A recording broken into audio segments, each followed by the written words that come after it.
Isinagawa ng IDF ang pinakamalaking atake laban sa mga terorista ng Hezbollah mula simula ng Operasyon Roaring Lion. Sa loob ng isang minuto, inatake ng IDF ang 100 target militar na Hezbollah sa iba't ibang bahagi ng Lebanon. Kabilang sa mga target ang mga command center, infrastruktura ng misil at gamit ng Laduan Special Forces. Kung gusto ng Iran na hayaang bumagsak ang negosasyong ito dahil sa isyong Lebanon, na wala naman silang kinalaman dito at hindi sinabi ng Estados Unidos na sakop ng tigil putukan, desisyon nila yon. Sa tingin namin, hindi yon matalino, pero sila pa rin ang magpapasya. Batay ang operasyong ito sa ilang linggong tumpak na intelihensya at maingat na pagpaplano. Nangyari ang mga pag-atake habang binabago ng Hezbollah ang paraan ng operasyon nito.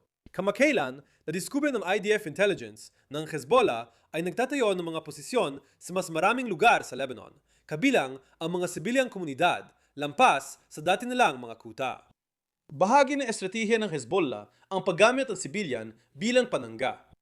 Hinila ng Hezbollah ang Lebanon sa digmaan at ngayon ay pinapalawak pa ang panganib sa mas maraming Lebanese na komunidad. Malinaw ang aming mensahe. Lumalaban kami sa Hezbollah, hindi sa mga tao ng Lebanon. Mula pa nung una, malinaw namin sinabi, hindi namin hahayaan ng Hezbollah na maging banta sa aming mga sibilyan.